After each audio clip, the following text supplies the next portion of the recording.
نحمدہ و نصلی علی رسولہ الکریم اما بعد فاعوذ باللہ من الشیطان الرجیم بسم اللہ الرحمن الرحیم۔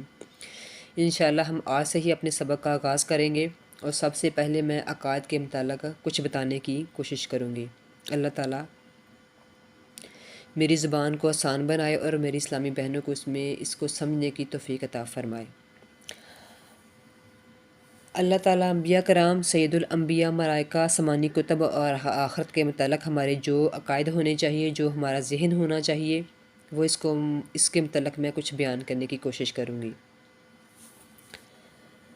ایمان یہ ہے کہ اللہ تعالیٰ کی وحدانیت، سید الانبیاء محمد مصطفیٰ صلی اللہ علیہ وسلم کی رسالت کی دل سے تصدیق اور زبان سے اقرار کیا جائے اور تمام ضروریات دین کی تصدیق کی جائے۔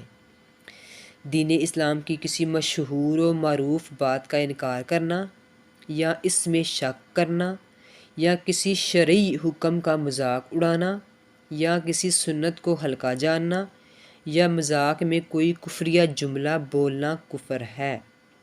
حقیقت یہ ہے کہ ایمان کی حفاظت اور شریعت کی پیروی دین اسلام کا حاصل کرنے یعنی کہ حقیقت اس بات میں یہ ہے کہ اسلام کی ایمان کی حفاظت اور شریعت کی پیروی دین اسلام کا علم حاصل کیے بغیر ممکن ہی نہیں ہے۔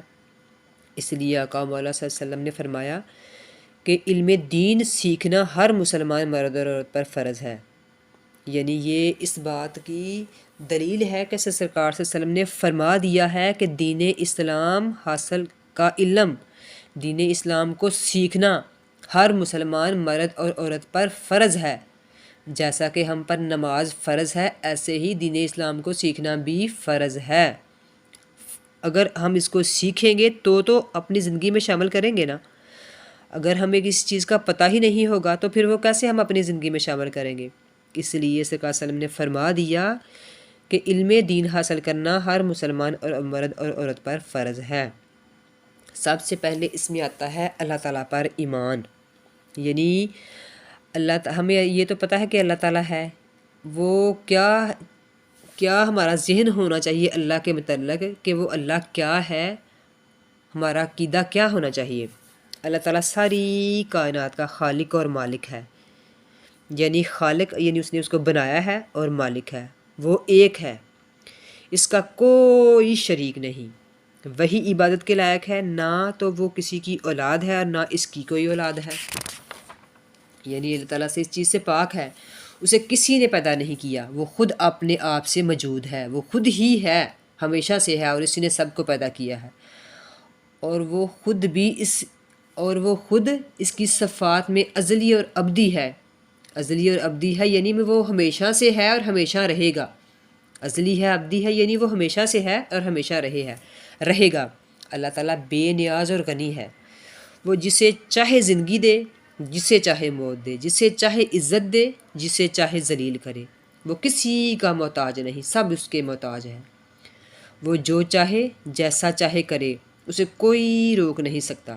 وہ ہر ظاہر اور پوشیدہ چیز کو جانتا ہے، یعنی وہ ہر چیز جو ظاہر ہے اور جو چھپی ہوئی ہے وہ ہر چیز کو جانتا ہے۔ اس کے علم کی کوئی انتہا نہیں ہے، اس کے علم کی کوئی انتہا نہیں ہے، یعنی اس کا علم بے انتہا ہے۔ وہ سب کچھ ازل سے جانتا ہے، جیسا ہونے والا ہے اور جیسا کرنے والا ہے، یعنی کہ جیسا ہونے والا ہے اور جو جیسا کرنے والا ہے وہ اس نے لکھ دیا۔ یوں سمجھ لیجئے کہ جیسا ہم اپنے ارادے اور اختیار سے کرنے والے تھے ویسا اللہ تعالیٰ نے لکھ دیا۔ یعنی اس کے لکھ دینے نے یعنی کہ جو اس نے لکھ دیا ہے کسی کو مجبور نہیں کر دیا، ورنہ جزا اور سزا کا تو فیصلہ جو فلسفہ ہے جزا اور سزا کا وہ تو پھر وہ بے معنی ہو جاتا۔ یعنی جیسا ہم نے کرنا تھا اللہ تعالیٰ نے ویسا ہی لکھا۔ یہی عقیدہ تقدیر ہے، یعنی تقدیر پر ایمان لانا یہی وہ عقیدہ ہے۔ اللہ تعالیٰ کے ہر فعل میں کثیر حکمتیں ہوتی ہیں، یعنی وہ جو کچھ کرتا ہے اس میں بہت ساری حکمتیں ہوتی ہیں، خواہ ہماری سمجھ میں وہ چیز آئے یا نہ آئے۔ وہ جس کا رزق چاہے وسیع فرما دیتا ہے اور جس کا چاہے تنگ کر دیتا ہے۔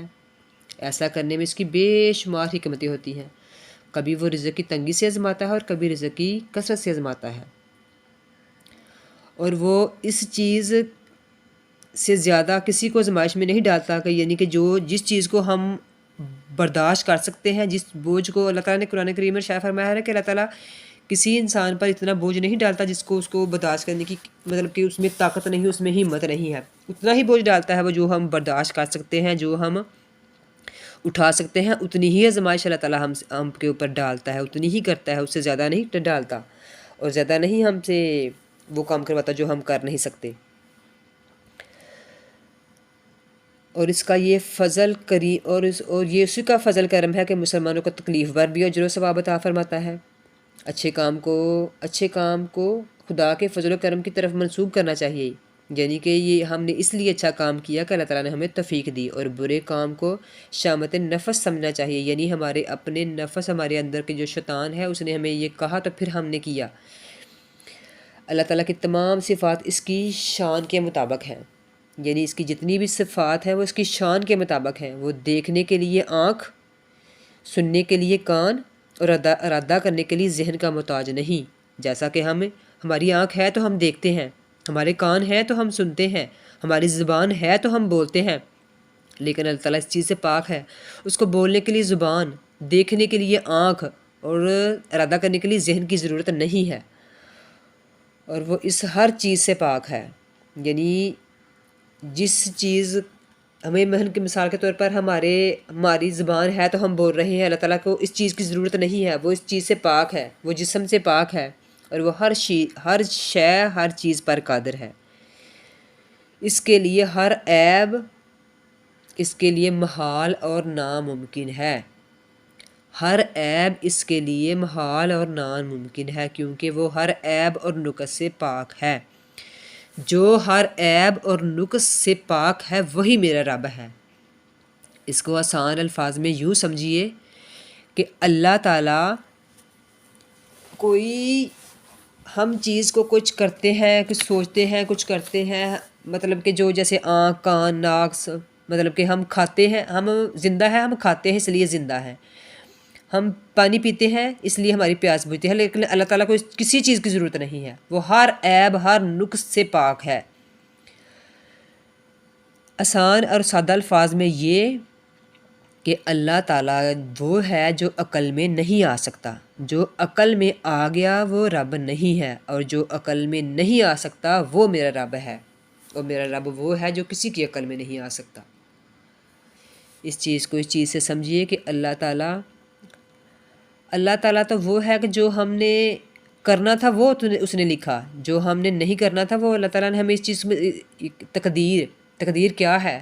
تقدیر وہ ہے جو ہم نے کرنا تھا تو وہ اللہ تعالیٰ نے لکھا ہے. یہ نہیں کہ جو اللہ تعالیٰ نے لکھ دیا کہ وہ ہم نے نہیں کرنا تھا اس لیے نہیں لکھا، کیونکہ اللہ تعالیٰ تو ہر عیب سے پاک ہے، ہر نقص سے پاک ہے.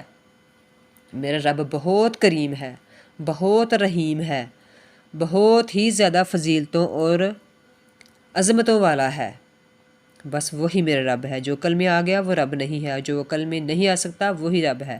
بس ایک عام انسان کے لیے اس چیز کو سمجھنا اور اس چیز پر غور کرنا ہی ضروری ہے کہ جو رب وہ ہے جو عقل میں نہیں آ سکتا، جو عقل میں آ گیا وہ تو رب نہیں ہے.